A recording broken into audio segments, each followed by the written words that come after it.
miss anything.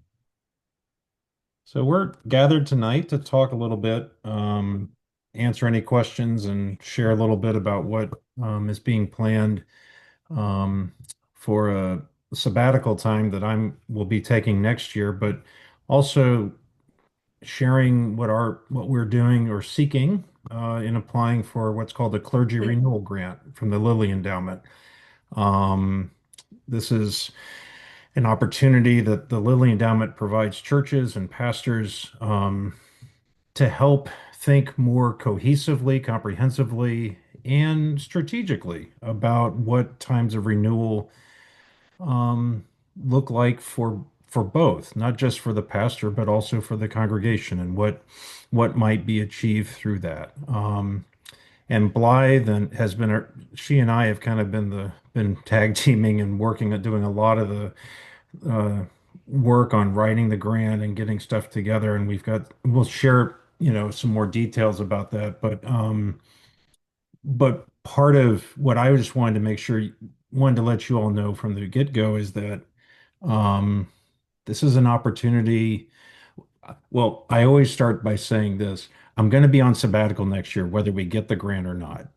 That's because of our Presbytery's guidelines for pastors. With the terms of call, when I was called, it's the policy that after a pastor has been in a church after 5 years, then they're granted a 3 month sabbatical. So at the end of November of this year will be the end of my 5th year. And so what we're planning and looking at would be time away from late April through late July of next year of 2027. And so, what our hope is that the grant will come through and we have the funds to help cover a lot of these great activities. If the grant doesn't come through, then our hope would be that we'd still have a theme, what we're doing. We just may have to change the scope and, you know, may not be able to do everything that we would hope, but we would have to shift some other ways of funding some certain things that have to be done. So I just want to lay that out from the beginning. I'm taking time off. I'm taking that time next year, whether we get this outside money or not. Um, but I also wanted just to I put in here in the chat a link to the Google Doc that Blythe has developed that kind of shows a side-by-side sharing of the outline and the thoughts of that. And you can use that way you can have it after we're done. But I didn't know, Blythe, if you wanted to kind of maybe kind of walk through that at all or share anything, would that be helpful maybe?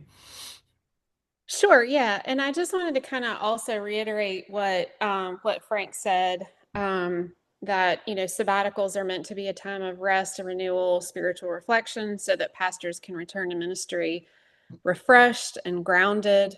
But through this, grant, what we would also hope, what like Frank said, whether we have the grant or not, we still plan to do this on some level would be, for us to engage in our own season of spiritual renewal. Um, so the theme that we had been working with is rootedness and listening for God in a noisy world. Um, kind of that idea that many people feel overwhelmed by busyness, information, division, and this sabbatical would give Frank the time for prayer, pilgrimage, reflection, and then it would give us, you know, the opportunity to enter into a shared season of stillness. And the way that we would like to do that is contemplative worship, outdoor prayer spaces, listening circles. Um, you know, I've already been researching some books and curriculum that we could use during that time, creative reflection. And but part of what the Lilly Endowment wants to see is that congregants have helped shape the proposal. So this is also just about like telling you guys what we've been, talking about, but also getting some of your feedback. So um, that's why we've had these listening sessions. We've presented it to session, and gotten feedback from uh, staff. So like our new music director has provided his input. Courtney and Emily have looked at it. So it's not like Frank and I just, made this in a vacuum and we're like, okay, everybody's going to, do what we said we're going to, Frank and I came up with. It's certainly something that Frank and I started. I participated in the webinars that the Lilly Endowment provided for uh, grantees. And so we've done a lot of research. Frank and I started with the research, and Frank has obviously applied for this in the past. That does not negate our ability to apply this time. And it's open to all faiths. So Frank and I have kind of gotten things started and, came up with ideas. And I'll be honest, when Frank first mentioned it, my first thought, and I even told Frank this, was no, you can't go away. I think we're just going to vote no. And because I just really didn't want Frank to leave. And then he was like, well, actually, this is part of my terms of call. And I was like, And then I started thinking about, Betty taking sabbatical. And this is not any criticism of our church or Pastor Betty or any of that. This is just my own experience and what I remember. And of course, I was wrapped up in the things that I was wrapped up with at the time, and not as involved in what her sabbatical process. But I don't remember that there was as much participation from the congregation. I felt more like at the time we just kind of like patched holes while she was gone and waited for her to get back. And of course, I could be wrong, and there could have been things that were going on that I don't remember. But I wanted, after I listened to the webinar and started doing the research, I got actually really excited about the opportunities that our congregation has to do its own work while Frank is doing his work. So I hope that other people, once they kind of get over this idea of like, wait, why does he get a sabbatical? And, why is he going to be gone? And how come I don't get a sabbatical in my job? All of those kinds of things, right? I think those are very natural reactions. But kind of the fact of the matter is, this is something that is important to pastor, physical, emotional, mental health, and to the same for our church and Mm-hmm. our congregation. Mm-hmm. Particularly as we are kind of entering this new season with a new music director and lots of new members and things like that. So I hope that everyone is, once they learn more about it, can shift to excitement as well. This is something that we've been talking about as a family, right? We have a lot of changes coming up, and it's a little bit stressful, and we worry a little bit. But we're also very excited. And I think that is something that I hope everyone can, the lens through which to look at this time for sabbatical. So, again, back to the theme of, as we kind of talked about that, polarization, digital noise, clergy fatigue, but I think also sometimes, because we are a small church, volunteer fatigue. Absolutely. Yeah. I don't like everyone's done everything by Mhm. now, just about. We've all like, Yeah. my parents and I always laugh about, when they call everybody up to, lay hands for the elders. It's like the whole dang church. Same Right. thing happens when we call up all the people involved in Christian education at some point or another. So I think that we also can experience fatigue. So Mhm. I think that what we are trying to focus on is, while Frank is looking at rootedness, discernment, attentiveness, presence, we are looking at stillness, shared listening, intergenerational connection. Um, so then while Frank is doing a pilgrimage and a retreat, spending time in silence and prayer, time in nature, we are hoping to do a similar thing, right? We're not all going to go to Scotland and take a pilgrimage with Frank. That might not be very relaxing for him. Um, but we want to do our own thing of working on, listening groups, prayer practices, and maybe even I've been doing a lot of reading lately on listening, and that's kind of been informing some of my. I just read a book called You're Not Listening. And so, also as part of that intergenerational connection is how do we do a better job of listening to each other, and how that impacts, how we listen for God. So outdoor, kind of more like pilgrimage around our church. We have beautiful, beautiful church grounds, and obviously not talking about making giant property changes. This would simply be like outdoor guided prayer, meditation, things like that. Um, Making use of the things that we already have on campus. Mhm. Um, we would also hope that if we get the grant, instead of doing a plug-in of, pulling people, supply pastors in every Sunday, that we would hopefully be able to have someone that we can tap for the entire time, which would give us a little bit of, it would also give worship committee a little bit of a break too, right? If we have the same person preaching for that time, for the most part, that's something else that we would like to have. Um, so this would also be a time, sorry, I'm talking kind of fast. I'm trying to give y'all as much information and give you time to ask questions and reply. This is a time of curiosity. This is not a time of problem solving or decision making. This is not a time for us to fix something. We're not making major decisions while Frank is gone. Just like for Frank, it is not a time where he's supposed to learn a new skill or, you know, um, attend a better, like I'm going to come home and know how to, do this or that. This is more discernment. So this is not, so at the same time that it's not skill or productivity for Frank, it's not problem solving or decision making for us. Um, so we really want to have a consistent supply pastor that provides worship and pastoral care. We would have a sabbatical oversight team that the session appoints.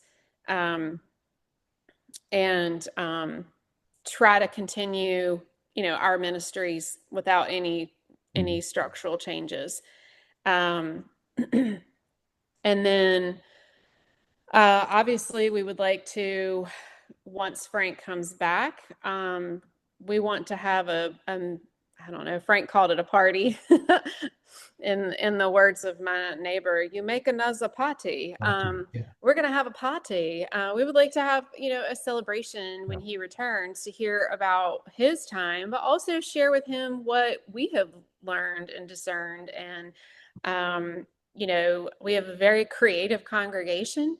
So I'm hoping that people that are using this time to, are more artistic folks who perhaps might want to more creatively express their time, photography, art, painting, journaling, writing, any of those kinds of things. But I also understand that not everybody is that kind of person. Um, and so we want to have other things like, books, maybe like guided study, almost like not like a Sunday school, but an additional Mhm. Christian education offering Mhm. that we would do during that time. Yeah. Does that kind of feel like sum it up, Frank? Yeah. Yeah. And I'll just briefly tell you the main activities that I'm proposing that I would do. They're rooted in connectedness, in relationships, and in discernment. It's kind of three. Well, I mean, one major trip would be to reconnect with seminary friends for a week who were very formative for us in our early years of ministry, and we've kind of drifted apart some because as time goes on, it's harder to stay connected. So a chance to reconnect with those folks in this time of life and have that sense of connection. A second major thing would be, Blythe mentioned it, would be to go, yes, go to Scotland where we've been many times, but to do something new, which is to go on a pilgrimage to the Isle of Iona. Iona is considered the heart of where Christianity came to England and Scotland, in terms coming from Ireland. And so it's a deep rootedness of spirituality, and there's a lot that goes a part of that community. So it'd be an opportunity to do a pilgrimage that's led by someone who's done this, and it would be part of a small group to do that. So that would be a major component. And then the third would be spending time together with extended family at the beach.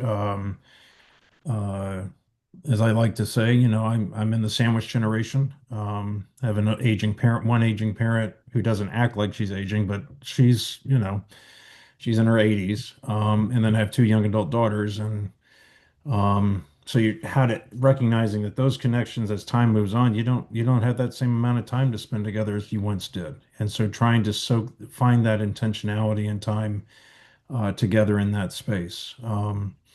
And then in the other times that are be in between those, it'd be kind of balanced between those trips away, but then also time spent at home, time spent resting, doing things here that are renewing. Also having conversations, inviting conversation with younger clergy. For me, uh, I'm feeling older every day, and I'm realizing that I need I need to reach out and understand other perspectives, especially generationally. And so for me, I would want to, we're in a presbytery that has a great diversity of different clergy and leadership. And so one of the areas that I would hope to engage in would be to have deeper conversations with some younger clergy, say in the first 5 to 10 years out of ministry, and listen to what they're learning, listen to what their perspectives are, and how I can maybe learn from that and bring that back, because that's a lot of our new population in our church as far as that generation.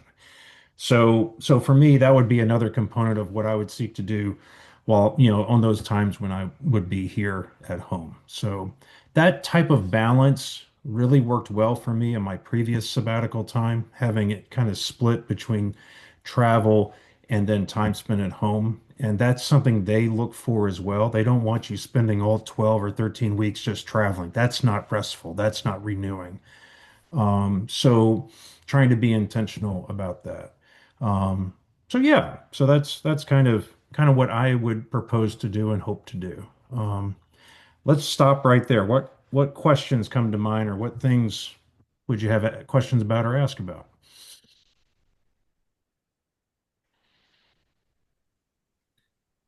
I was haven't heard you address this specifically, but Hmm. I'm, I'm hoping Debbie and her profession somehow can take maybe all of this with you, but at least certain Yeah, significant parts. that would be so, and that would be something that she will begin talking with her colleagues and her boss now. Um, in the previous time when we had the similar situation, um, she was able for one of the trips to be with me with taking PTO. The other time that we spent that was more significant away, which was 4 weeks at a time, she took as unpaid leave, and she was able to work that out with her employer. So our expectation, our hope would be that for those three trips that she would be able to be a part of that, and that would be a total of 6 weeks. Spread out over the course of those 13. So that's part of what she would hope to do. And the grant writes that's part of our grant writing is that's an expectation of what our proposed expenses would be, that she would be a part of that. But thank you but that's a great example. You know, Blythe mentioned it earlier. I wish everyone had this opportunity in their profession. And I recognize that that's not the case. And I feel very privileged in that way. Um, I also recognize that, ministry has different demands to it, different expectations of time, and I think that's why this is considered a helpful time for something a tool that's really helpful for their continued ministry and health of that. And I told the previous listening group this. I'll tell you all this. Um, when I took my first sabbatical, which was 13 years ago. I was on the verge of burnout. Um, if I had not that sabbatical pretty much saved my ministry. Um, I'm not in that same space today. I'm not in the same place or headspace today. And part of that is because I learned new practices and disciplines to serve in a healthy way and set better healthy boundaries. And that's why I recognize the way I will be approaching this one will have a different feel to it. But I also am excited about that because I know I'm in a different space than I was before. So, so I just want you all to be aware of that. Yeah. What other questions? Where do you go to look for a replacement, temporary replacement? So one benefit of being in Raleigh, North Carolina is we got a lot of retired ministers around. Um, that would likely be the presbytery will be a good resource for that. Our larger, our judicatory, and they're actually I actually, because of my work with the Committee on Ministry with the Exams and Transfers Committee, I'm aware and can connect with Bruce and Ed as staff members about potential folks. And what I know of, and I already know that some other churches have done that in our area in the same type of thing. It's a short-term commitment, and retired pastors usually they're open to that because they know it's not indefinite, but it's a set timeline. And what would be most important to me is that it be someone that I have trust in and that I have and have a sense of connection and relationship with, because in some ways that person is someone well, I want the congregation, I want them to have full trust and commitment in belief in who that is, because, I'm not coming back to do a funeral. I'm not coming back if someone goes in the hospital during that 13 weeks. So this person would be that person. So that would be a key thing that whether we get the grant or not, we're going to start doing that work here this summer. We're going to start doing that planning because that will be a crucial part of this so that there is and that that person is fully on board with how we're seeking to approach it as well. So as far as how to find that person, Jesse, I feel really good about we have a great pool of people that we can draw from. I think it's just a matter of finding the right match as far as, their availability, their willingness and commitment and that sort of thing. Yeah. One more thing, Sure. Frank, our sabbatical is called retirement. I just thought I'd throw that out. It takes a little longer to get there, but we do quite well at it. Yeah. It's called napping too. Yeah. Yeah. Yeah. Afternoon Yeah. nap. I keep teasing Mac that I'm ready to retire. He said not yet. Not yet. I did want to ask, oh, go ahead, Ronnie. I was just playing with Jesse.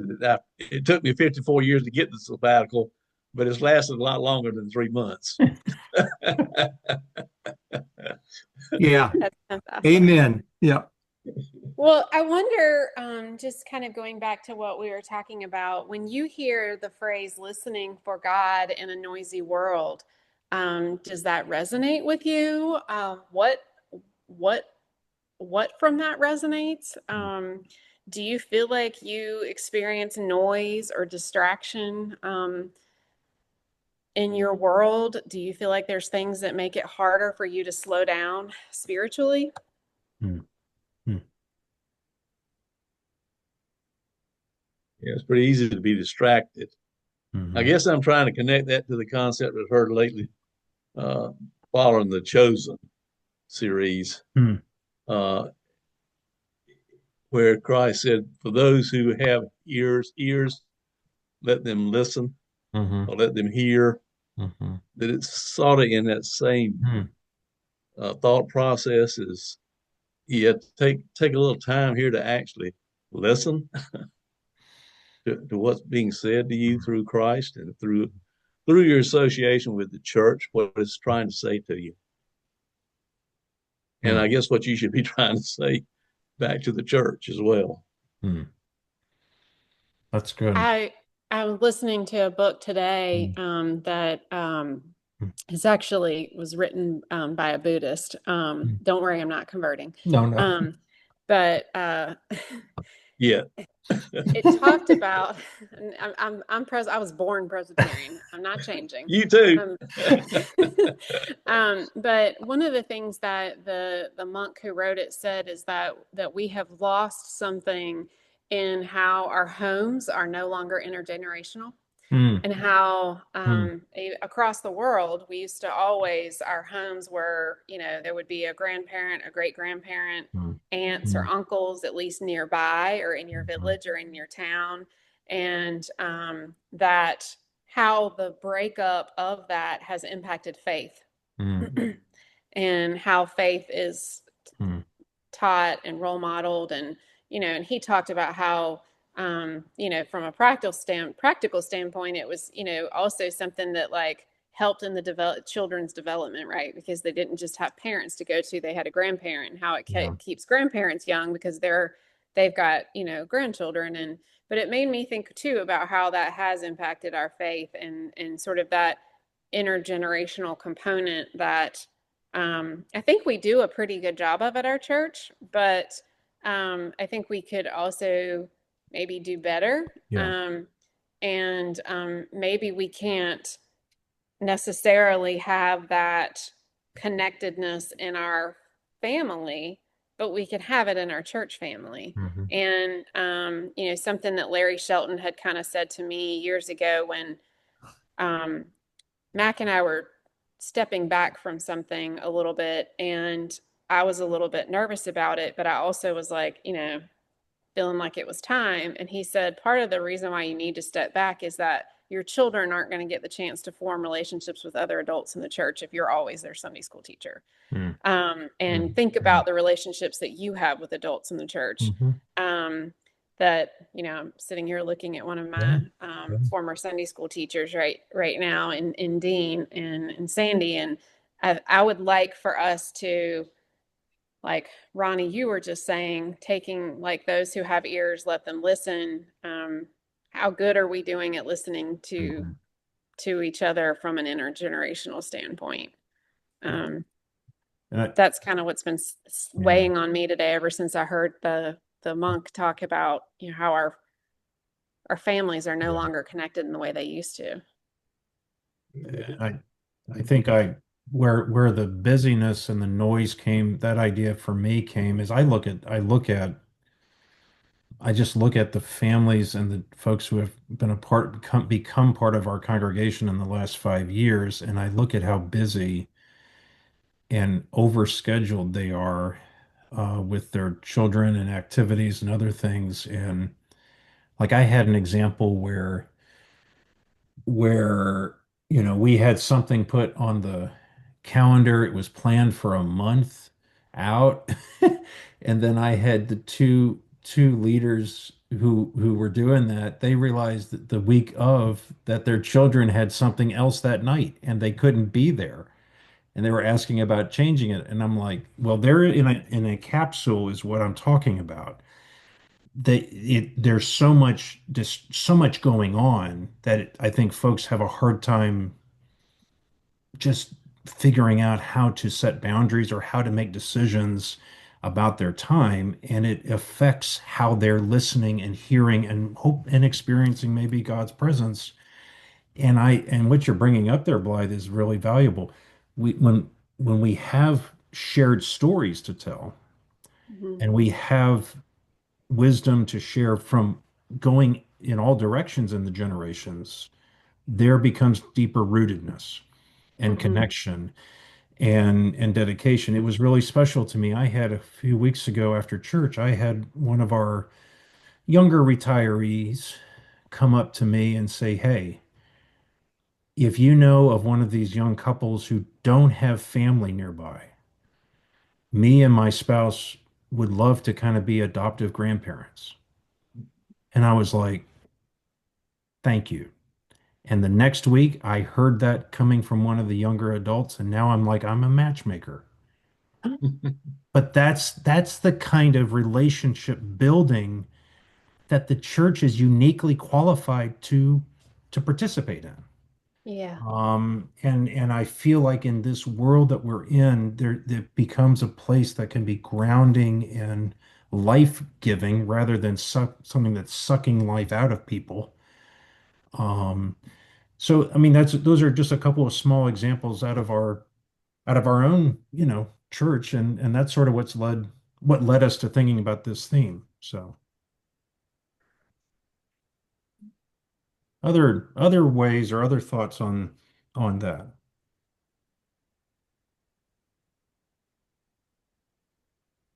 Playing on that, I don't know exactly what y'all are planning, but it would be good possibly to find out what some common interests are. Like a common, using your example, Frank, Hmm. common interest that Carol and I have, Hmm. that one of the younger Hmm. couples, I'm thinking about Alex and Stacy? Stacy with twins, Yeah, the Serenos. Yeah, is that we would have a common bond there right. that would bring us perhaps together. Sure. Yeah. Say, and I'm not volunteering Carolyn to babysit. Good. This is being recorded, Ronnie. Yes, yes, you are, Ronnie. No, no. But yeah, that type of similar things in life You're right. and how that's a great idea. Yeah. Well, and also, Great idea. when you're thinking about practices that make you feel more spiritually grounded, and this is a good time to ask because we're in Lent. Mhm. Obviously prayer is one, but I wonder um, what kinds of things come to your mind that can help. What practices help you feel spiritually grounded or connected to God? Like for me, it's always walking outside. Um, you know, being Yeah, outside sure. is when I feel like I do a lot of my praying when I Yeah. walk every day, and so to me, anytime I'm outside in nature, that is my thing, and I wonder what you guys are thinking as we kind of think about practices that we want Mhm. uh, to work on. Like, is it music? Do you feel more connected during certain points of the service?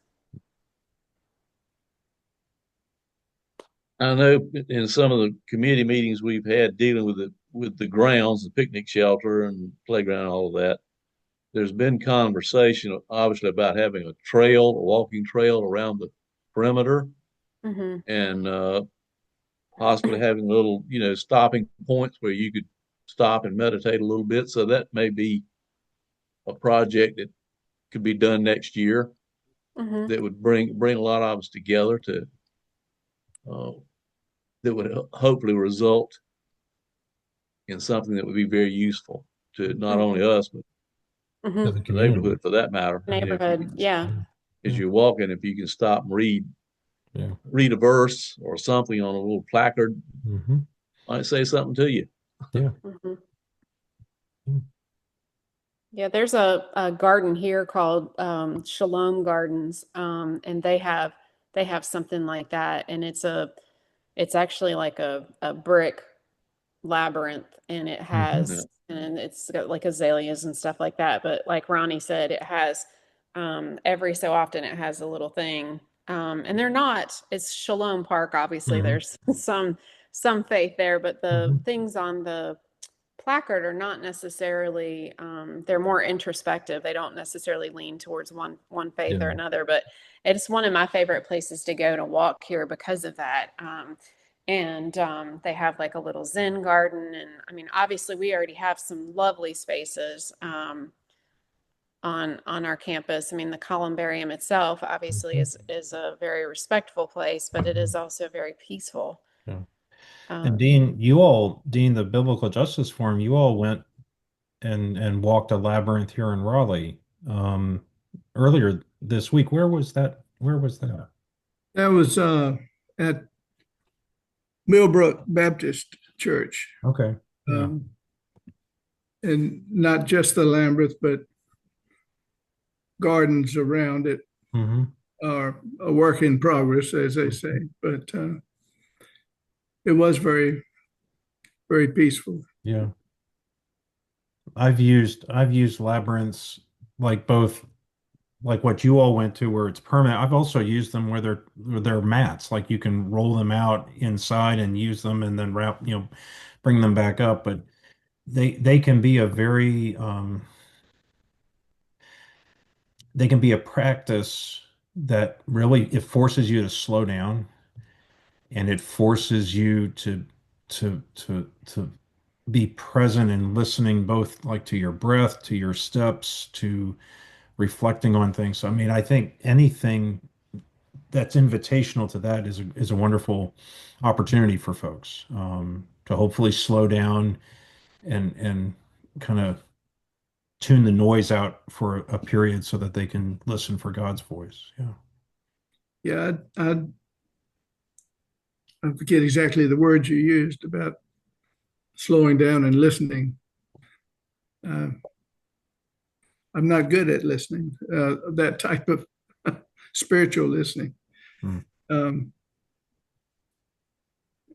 and I hope we can do something like that.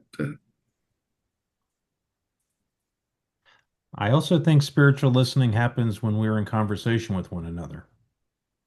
And and that's a key part as well of this idea of what you all would be doing, and what I would be sharing in too is when we're in conversation around, whatever the topic is, or guided discussion or whatever, God's God's speaking. We sense God's presence and voice in that. And I think that's another practice that, and kind of goes to what you were describing, Blythe, about, we've lost the art of listening. How do we regain that? How do we, not just the art, but the skill of it? Hmm.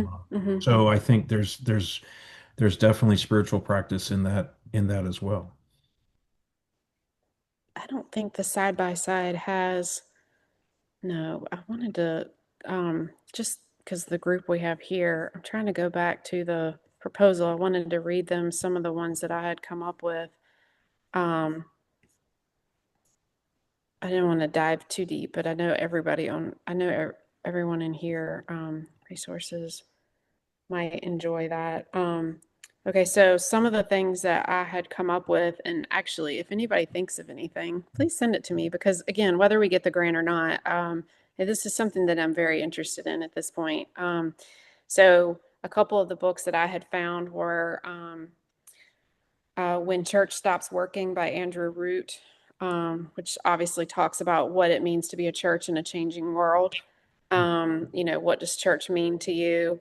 An Altar in the World, Barbara Brown Taylor, which is kind of like, would be like encouraging attentiveness in ordinary moments. Where do you experience God in your everyday rhythms? And then another one that I had found, obviously, I still need to do some research, make sure that they like theologically match up and are what we want them to be. But The Power of Pause by Terry Hershey, Hmm. which is sort of a grounded in that idea of slowing down. And then one of the things that haven't actually talked to Rich, we've only like talked through Google Docs, but I don't know. I'm probably going to mispronounce this. Lectio Divina. Is That's that right. right? That's right. Okay. Mhm. Some of using those guides, and then um, some some other ideas, and then looking at what PCUSA has. Mhm. And so those are Mhm. some of the things that I've been kind of looking at. And obviously, if any of you guys come across anything in that you think might be worth looking into, but I would really like to have materials, the way that like part of how we would not just paying for supply ministers, but also paying for materials that we would have as part Right. of our study, and being able to create maybe listening journals or having scripture reflection guides, contemplative practices, things like that, conversation starters, things for our list, so that like when we would have, so we would do like listening circles that would be intergenerational. They wouldn't just be like us sitting there chit-chatting. They would be guided to help us, like Ronnie said, reach. So we're finding some of those common bonds, and so it would be resources to make sure that these were structured and guided. That would help facilitate Yes, that. Yeah, yes. yeah, yeah, So, um, yeah. Great. Y'all have any other questions or ideas, or it can be around the theme, or it can also be just specific, pragmatic practical. questions. Yeah. That's a good one.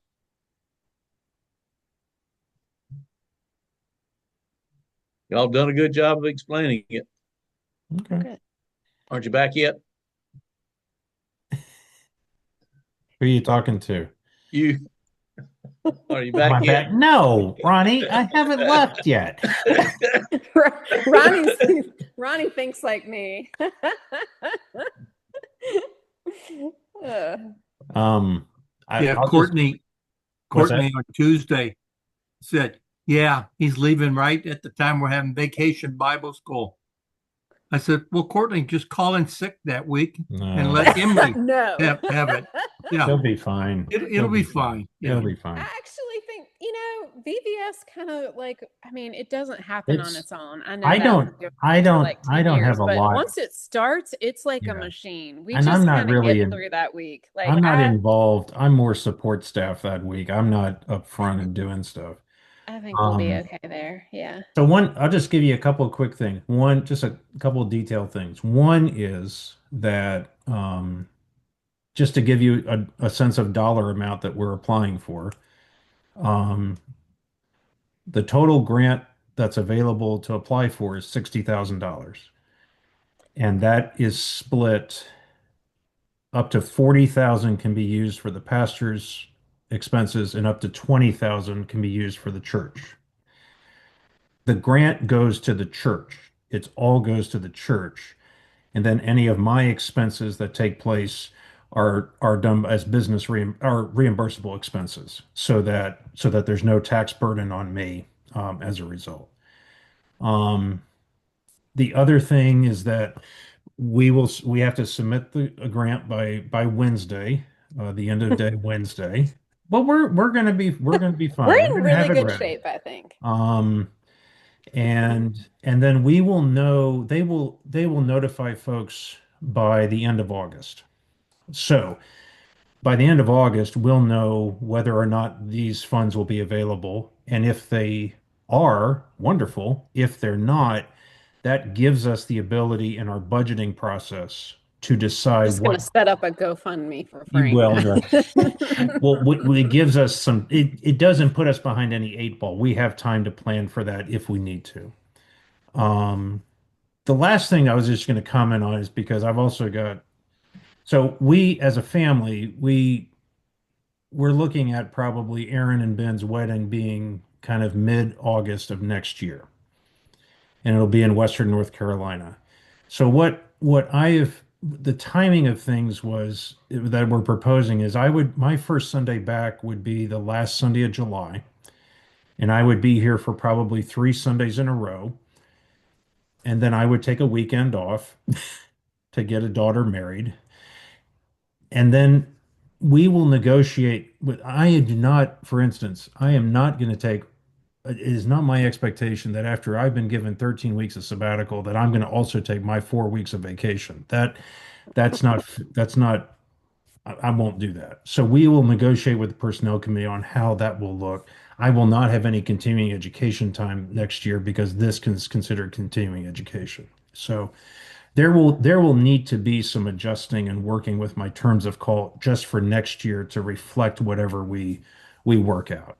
Um, so I just wanted to just kind of lay that all out for you guys so you understand some of those other details. So So your 4 weeks vacation doesn't run at the same time no, as the 13. no, Bummer. no. But I what I did with my other church when this happened was I think I think what we did was I probably just took half of it, like took one Sunday before the sabbatical and one Sunday later in the year or two. I mean, we did figured something out. Um, so we will make all of that work and it'll be fair and it'll be balanced. Yeah. And the final thing is you all do keep paying me during the sabbatical. Really? Oh, Well, stop it. You knew well, that. we'll have to have a special finance committee meeting over that one. That's the treasurer for you right I there. know. Yep. I know. I know. Oh my gosh. You did. Y'all have So any other you're saying, closing? so Go ahead. Frank, you still have bills, right? During that time. Exactly. Right. Yeah, there you Right. go. Right. So it's, you know, it's just that's the reality. So we're gonna get this grant proposal in, and then you guys are just gonna pray that we get it Right. approved Pray because hard. we can do some exciting things. Yeah. The reason I'm eligible to apply for it again is because the previous grant that the church that I served received was in Indiana. And the Lilly Endowment has a separate grant program for only Indiana churches. And then this program is for is for national. And if we were to receive this grant, this is the only one I would not be able to apply for it again. It's the national program is a one-time recipient. Indiana, you can keep applying. I mean, there were a lot. It took a lot to leave Indiana. I'm just going to let you know that because the Lilly Endowment, they do a lot to support churches and faith and education there in that state because that's where they're based. Um, but that's just so we'll see. But Yeah. They get a lot of applicants, so I yeah, mean, I have no idea what our odds are, but I think we've written a good proposal. we have. I think we have Um, done a great job, and We've spent a lot of time looking at what Lily wants, right, or at least I have, and yeah, Frank's already done this, but I spent a lot of time reading the materials, watching the videos, and I feel like we've done a good job of capturing what they want to see. Honestly, the hard part for us was that Frank and I are both uh, verbose. So we wrote a lot and it could only be 10 pages and we had like 16 pages.